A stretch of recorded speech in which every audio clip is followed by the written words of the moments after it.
a lot of the Chelsea fans have been looking for you this morning. They claim you said they were not going to win the game. They were going to lose by 5. And all of them are out for blood this morning. Don't mind them. Did they even dream they were going to win? Why are you doing They didn't dream they were going to win. Some of them were confident. No, but at the end of the day, you see, I've been telling people that when it comes to this job and the job we do, there are things we say before games. Yes. And they are based on what we have already experienced or seen. True. That is true. And then there are things we say during the game as the game goes on. Yes. And there are things we say after the game. Yes. Even when asked Todd Bowley, going into the game, even if you listen to Kopama yesterday, nobody in the world gave them any dog chance. So it is not about Coach Nimley or whoever believed Chelsea were going to lose. But at the end of the day, we can say the sort of things we say before the game. Mm-hmm. But what truly matters is what will actually happen when the game starts. It's not about all the things that you might have said before. What matters is what goes on during the game. Mm-hmm. And as a result of that, you have to clap for them. You have to admit that they were by far the better team. They wanted it the more. You know me. I've always been saying that for me, if I'm to coach, I always like to coach the underdog. Yeah. Because prepping them and getting them pumped is the easiest thing you can do as a coach. That's true. When your team is that overwhelming favorite, it becomes difficult as a coach to prep them. And if you look at what happened yesterday, the Vitinha, the Mendes, the Macias, the Kvaratskhelia, the Dembele, mention all of them. Their attitude, mentality was completely different. This is the PSG team we saw in the Champions League final. What did we see? The moment the referee blew the whistle, they meant business. This is the PSG team we saw against Liverpool when they were trailing, when they had lost the first leg in France. We saw against Liverpool at Anfield. This is the PSG team we saw against Arsenal. This is the PSG team we saw against Real Madrid. In all those games, compare the way they approached the game to what they did yesterday. But you have to credit Chelsea because Chelsea compelled them to look like that. So at the end of the day, whether Nimley said they will lose 5 or they will lose 6, there were times I predicted they will lose 6 and they lost 6. True or false? True or false? Yeah, I remember. I predicted that Man City would beat them 6. I remember. And they were beaten 6. I remember. What about those days? They should go and refer to those days. So it's not about what I say, I said, or I might have said before the game. For me, yesterday when I watched the game, I was asked on my platform, what do Chelsea need to do to win the game? And I said something. What they cannot afford to do is to go toe-to-toe with PSG. They should respect the fact that when they decide to press, the press should be properly coordinated.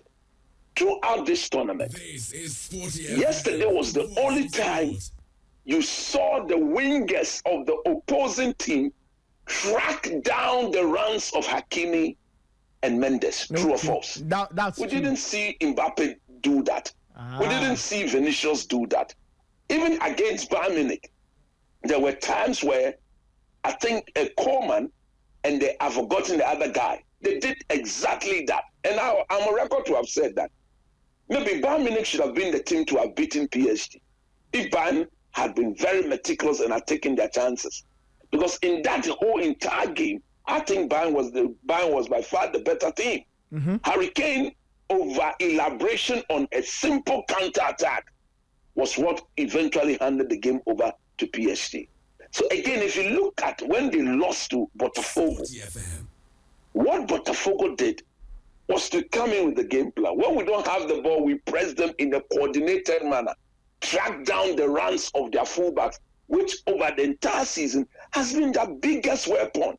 How many times have we not seen Hakimi contribute goals, not only scoring, but assisting them? Yeah. How many times did we not see Mendes contribute goals, not only scoring, but assisting them? So yesterday, you look at this Chelsea team, and you want to clap for them. Would they play like this week in, week out? I doubt. Because the opposition will not be the same. Yes. And normally in football, if you downplay the impact of your opposition, that is when you are exposed. This PSG, for me, I was shocked. Like every other Chelsea fan who was shocked that they won 3-0. But when the game started, like Enzo Maresca said, he believed they won the game in the first 10 minutes because of the tone they set, the approach, the desire, the determination. Okay, everybody said we'll be beaten. Beat us and let's see. After all, it is 11v11. Go back to the basic. Look, the Chelsea team, they didn't play anything extraordinary. They were just very fundamental and basic in their approach. And that is what you want to see every football team do. Every football team, you acknowledge the fact that it is 10v10. Everybody has a role to play defensively. Everybody has a role to play in the attacking sense of the game. And that was exactly what Chelsea did yesterday. Let me read you a quote from Maresca to highlight the point you made. Now, he said, quote, "The idea was to go man to man because if you leave spaces to PSG, they will kill you. So we try to be very aggressive and suffocate them early on. And that intensity was crucial in the first 10 minutes. There you go. Quote, yes. There you go. We didn't see Real Madrid go man to man. Bayern did it peripherally. Occasionally they will go man to man. Occasionally you see Harry Kane tracking back. But yesterday it was absolutely brilliant on the part of Chelsea. Yesterday, everybody know Coach Nimley, I don't like Chelsea. Yes. That is my wife's team. But yesterday, they were so beautiful. And that showed in the joy in Mrs. Nimley. And so you could imagine the way I do my things. You understand? It's like, wow. After the game, Mrs. Nimley needed to be serviced. And I did that perfectly. Just to add to the beauty of Chelsea. Those are details the public doesn't need to know. But let's just focus. It's important. It's important. We need to learn. It is very, very important. Thank you. Let me say that. Thank you, Coach. Don't run away from that. Thank you, Coach. There are times when Mrs. Q needs to be serviced. You service her. It's as simple as that. And at the circumstance, the condition, you have to do it. I couldn't have turned Mrs. Nimley down yesterday after the joy that Chelsea has brought to her. I see. I know me demo, but I need to do the job. So now we can talk tactics. Anyway, now Enzo Maresca also made a point. He said, quote, "We had a lot of success exploring the left side of their defense. Things worked perfectly for us due to the effort the players put in." So, Chris, can you highlight what exactly Chelsea did down the left-hand side? Because virtually all the goals were from that side. What were they doing that gave them success down PSG's left? I think very simple. You see, whenever PSG had the ball, Cole Palmer would drift far right on the side of the which is the left-hand side of PSG. And then Malo Gusto will come back into his rightful back position. And then, because Chelsea, Caicedo, and then Reece James and Enzo Fernandez, they were going man to man on what? On Neves, on Vitinha, and then Fabian Luiz. Okay, so you mentioned Enzo, Caicedo, and Reece James. So that's 3-on-3 in the midfield. Those three versus the PSG 3 in midfield. That's right. Okay. And then look, João Pedro, he triggered the press with absolute intelligence, and he made sure that whenever he triggered the press, the rest were properly coordinated. He didn't just go and trigger the press if Chelsea didn't have the shape to do so. So if you watch the game, whenever they had the shape to trigger, he triggered, then everybody bam, bam, bam, bam, bam, like that. And then they are preventing PSG from passing the ball through them. And what PSG failed to do, there were times where the passing channel was not there for the left full back to move into that channel. And then you see him forcefully moving into the channel. The moment he went into the channel and they got dispossessed, Chelsea saw that as the room to attack. Now, if you look at the first goal, it was a long ball from the goalkeeper. I do believe that yesterday was one of the odd days for the Portuguese left back. Because in that first goal, all he needed to do was to be very strong and then head the ball into throw. I don't know what he tried to do. Whether he tried to cushion the ball with his head and then take, already you were backpedaling. You had gone forward and there was a huge gap that the Chelsea goalkeeper has seen that Gusto had occupied. So luckily for you as a defender, you had gotten closer to the ball. The moment you get closer to the ball, the fundamental things to do, because we're out of position, is to go safe. We say play it safe. Safety first. That's the way we say it here in Ghana. Safety first. Safety first, yeah. You should have headed the ball out for through. What go and watch him again? Was it cushioning the ball for him to now recover himself and take control? The moment he did that, all Malo Gusto needed to do was to just body check him a bit. He's on balance, he's on the floor. They were in. And Kopama, look, if you're a young player and you watched Kopama yesterday, Nathan,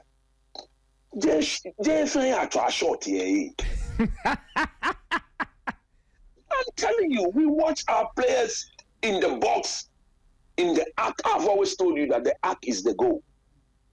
That arc in front of the 18, that is where the goal post is. So there are times when you see the arc, you've seen the goal. You need not have a look at where the goal post is. Use the arc, pick your spot, and then just pass it into your spot. This is SportyFM. Just pass it into the spot, and you'll be absolutely wonderful yesterday. Kopama, look, that two finish is described as world class. It is a world class finish because it meant that the boy knew what he was about, and the boy knew that all he needed to do was to pick his spot and take the ball away from the very long reach of Donnarumma. The second goal, very similar. Lured PSG into believing that they were tackling. But you see, yesterday, something was very surprising. And Luis Enrique sat there and he allowed that to happen. Anytime Chelsea broke or took possession of the ball, Vitinha, Neves, and Fabio Luis, their three midfielders, they were all in front of the ball instead of behind the ball. At least one of them, the one closest to the back four, Vitinha, should have been at least behind the ball to make it a back five or a back three when the fullbacks had gone forward. But most often it was 4v2, 3v2, 4v2, 3v2. Where was the DM? You praise Vitinha. Vitinha is a fantastic player on the ball. But yesterday he was exposed defensively. Go watch the second goal again. He was completely exposed because he needed to track back to fill in the void that Mendes had vacated. Why was Mendes too very high up the pitch when there wasn't the need for him to be there? Because if you look at where the ball was at the time, all the passing channel had been blocked. So you stay in your position. Football coaching will tell you that stay in your position. If there's no way to pass the ball forward, let's go back to Donnarumma. Let's rearrange ourselves to receive the ball and start all over again. They didn't do that. And look at the third goal. Absolutely brilliant on the part of Kopama again. He picked up the ball again, very similar. Very, very similar.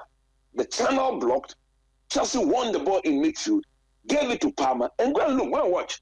Vitinha, Neves, and Fabio Luis, they were in front of the ball. Vitinha, who one thought would be behind the ball, he was coming from a vertical angle, from a horizontal angle, not vertical. If it was vertical, he faces Kopama. He was coming from a horizontal angle. So therefore, all Palmer needed to do was to wait and wait and wait. The moment João Pedro pointed to where he wanted the ball to be, he had the proper weight. Just into the channel. That's it. He just put it there, blow. And look at the finish. If that was Nicholas Jackson, he's blasting the ball onto the chest of what? Donnarumma. Yeah. That was what you call a typical Brazilian finish. You go and watch the phenomena. You go and watch the likes of Romario. They were executing such finish with cheeky ease. So when Pedro did that, I said, Acquire Trace and Paul, your Brazilian pa. They have been properly trained and trained to know how to do these things. So look, listen, Chelsea was simply so brilliant yesterday. It would be so unfair on my part, although I didn't want them to win, to come back and say they didn't do what was necessary. I said that if they keep a very solid low block when they had to, and press in a coordinated manner, 2, chase down the runs of Hakimi and Mendes, 3. Also in the middle, the Vitinha, the Neves, and the Fabio Luis against Caicedo, Enzo Fernandez, and Rhys James. I even thought that the boy Lavia would be fit to play, but he was not fit. And I said that if they can go man to man against these 3 guys, I think they won't do them. Look, me, in that deep line play midfielder role, Vitinha has been excellent. But I say that I trust Frankie de Jong better than him because Frankie de Jong is more technically gifted. I trust Pedro, the Barcelona Pedro boy, more than the Portuguese Neves Pedri. I trust him more than the Portuguese boy, that short young, the one who got himself sent off in Kenya. Jean Neves. Korea. You remember I said this thing long ago. I mean, it is an easy access for people to harm him. Then my old say Jerry, I can't trouble. You either do a rasta. You see, this Permi here, he has to stop that. But look, that is just on the lighter side. But look, Chelsea simply magnificent. Can you call it a French meeting? Magnifique. Chelsea they were absolutely magnifique. I see. Oh, no more. On the PSG side, where does this leave them? Is it a reminder to Enrique of the dangers that potentially lie ahead next season? I don't think so. I think it was a one-off. They are still a very, very good team. But I think the message to them is that they will have to approach every game with the same attitude. Every game will have to be approached with the same attitude. Yesterday, it's like they knew they were going to win. It was just a matter of time. Let's take our time, we'll pass through them, and then we'll get the job done. You don't play final games like that. You respond to whatever your opponent will throw at you. Chelsea came very determined, adrenaline level extremely pumped, and was getting into the faces of their important players. And Caicedo, in my view, was the one who set the tone for that.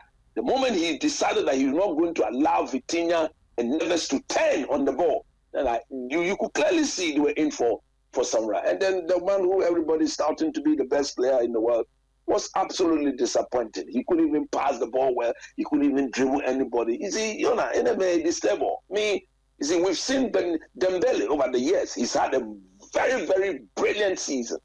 But the tournament, that accolades of being the obvious choice to win the world best, I think yesterday he should have done something.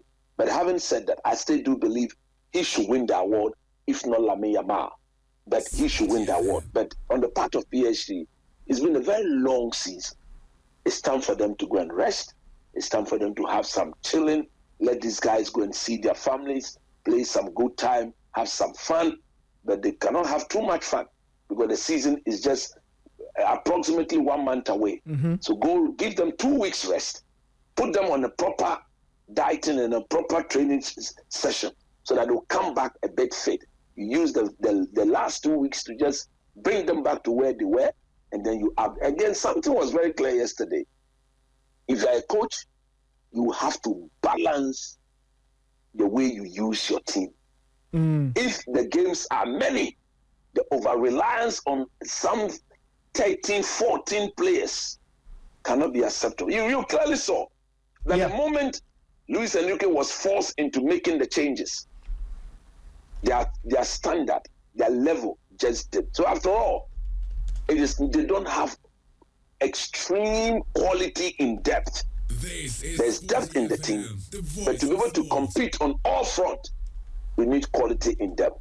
For Chelsea, yesterday, in my view, was the best game they played in the tournament. Great stuff. Finally, Chris, your thoughts on the competition. You know, lots of people have said different things about it. Some people think it's a good idea, others think it's a bad idea. Just what did you make of the competition overall, and what's your favorite memory from this year's Club World Cup? I think very simple. For me, the competition, my stand on it is that they should have maintained the way it was played previously. I completely disagree with this. But if they're going to go forward with this, then the number of teams will have to be reduced. Because the games, in my view, are too many, 32. Most of the games were mole games. If you are saying this is the World Club World Championship, I mean, mole teams coming by me.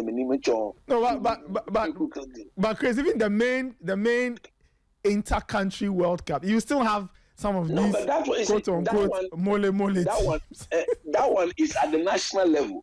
You don't have a choice, so you can be any qualifier.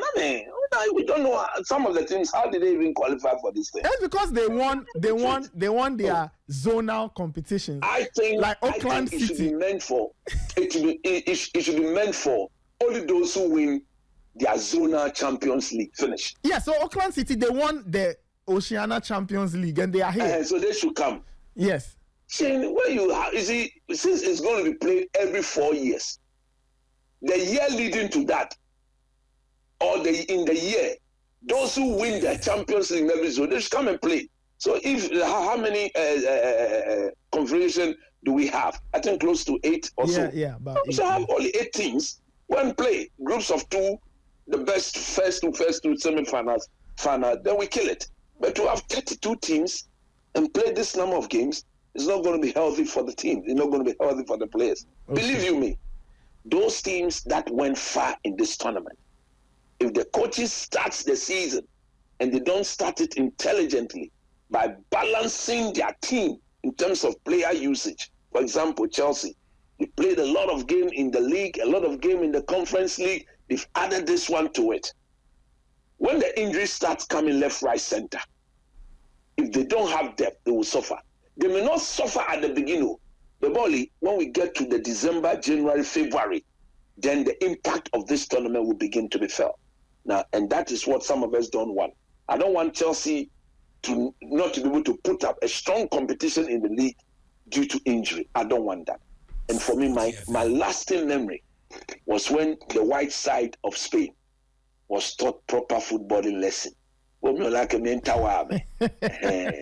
a boat or no me if you go to Spain, my team is Barcelona.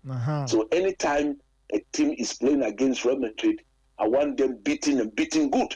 So my memory of the tournament is what PSG did to Real Madrid. In 10-15 minutes, the game was over. Then I started enjoying myself, drinking my small malt, and I was very, very happy. So that is my memory of the tournament, my brother.